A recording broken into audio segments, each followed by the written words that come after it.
आप देख रहे हैं नेट्रिक न्यूज, साहस सच कहने का। नमस्कार, आप देख रहे हैं नेट्रिक न्यूज और मैं हूं आपके साथ प्रेरणा तलवार। और जहां केंद्र सरकार विधानसभा चुनावों के रुझानों से परेशान थी, वहीं उसकी परेशानी अब दोगुना बढ़ चुकी है।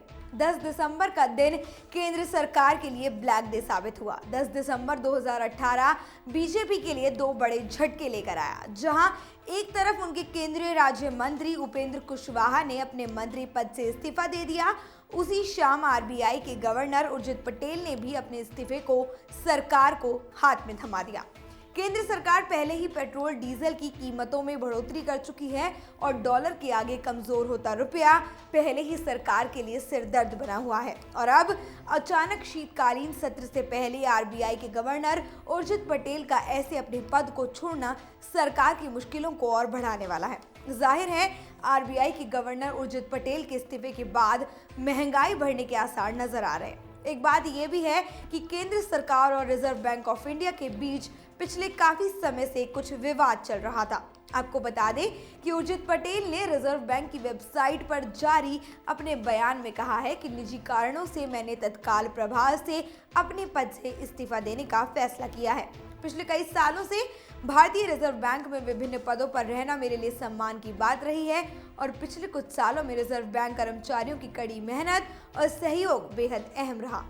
मैं इस मौके पर अपने सहयोगियों और रिजर्व बैंक के डायरेक्टर्स के प्रति आभार व्यक्त करता हूं और भविष्य के लिए उन्हें शुभकामनाएं देता हूं। जहां उर्जित पटेल अपने इस्तीफे की वजहों को निजी वजह बता रहे हैं, लेकिन ये बात साफ है कि मामला निजी कारणों से कहीं ज्यादा है। आपको बता दें कि पिछले कुछ समय से केंद्र सरकार और रिजर्व बैंक के बीच कुछ अनबन चल रही थी।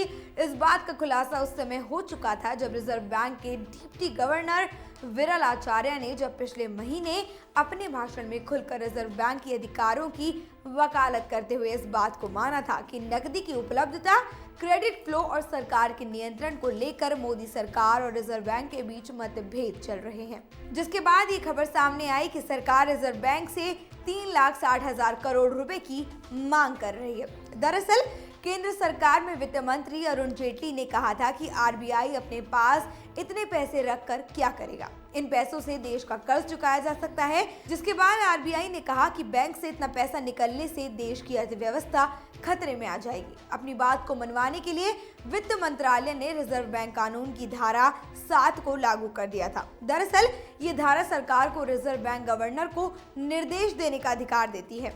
सरकार के इस कदम को रिजर्व बैंक के अधिकारों में दखल देना माना गया है। इन्हीं सब बातों को लेकर मोदी सरकार और उर्जित पटेल के बीच लगातार खटास की खबरें सामने आती रही हैं। इससे पहले भी उर्जित पटेल ने सरकार की नोटबंदी की भी पोल खोली थी। उर्जित पटेल ने कहा था कि सरकार के नोटबंदी के फैसले का देश की अर्थव्यवस्था पर थोड़ा सा ही असर पड़ा है।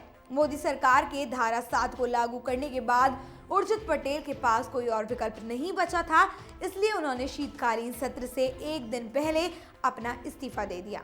उर्जित पटेल के इस्तीफे के बाद पीएम मोदी ने ट्वीट करते हुए ये लिखा है कि आरबीआई में उर्जित पटेल की कमी खलेगी। डॉक्टर उर्जित पटेल अपने काम में बेहद माहिर थे। वो रिजर्व बैंक ऑफ इंडिया में लगभग 6 साल से उप गवर्नर और गवर्नर के रूप में काम कर चुके हैं। उन्होंने अपने पीछे एक महान विरासत छोड़ दी है। उर्जित पटेल के इस्तीफे की बात हो रही है तो हमें पूर्व गवर्नर रघुराम राजन का भी जिक्र कर लेना चाहिए, क्योंकि इनकी निकासी भी इसी तर्ज पर हुई थी। रघुराम राजन ने भी मोदी सरकार के नोटबंदी के फैसले पर तीखी बात करते हुए कहा था कि सरकार का फैसला तो सही है, लेकिन इतने बड़े फैसले को लागू करने से पहले सरकार को एक अच्छा प्लान बना लेना चाहिए था। उर्जित पटेल को रघुराम राजन की जगह दी गई थी और भारत सरकार ने अगस्त 2016 में आरबीआई के डिप्टी गवर्नर उर्जित पटेल को नया गवर्नर घोषित किया था। उनका कार्यकाल 3 साल का था। उर्जित पटेल रिजर्व बैंक के डिप्टी गवर्नर नियुक्त होने से पहले पटेल रिलायंस इंडस्ट्रीज में प्रेसिडेंट और आईडीएफसी में कार्यकारी निदेशक रह चुके हैं। फिलहाल के लिए इतना ही। देश और दुनिया की तमाम अहम खबरों को जानने के लिए सब्सक्राइब करें नेट्रिक न्यूज को। हमारे साथ जुड़े रहने के लिए हमारे YouTube चैनल को सब्सक्राइब करें, साथ ही बेल आइकन को दबाएं। नेट्रिक न्यूज की खबरें सबसे पहले देखने के लिए।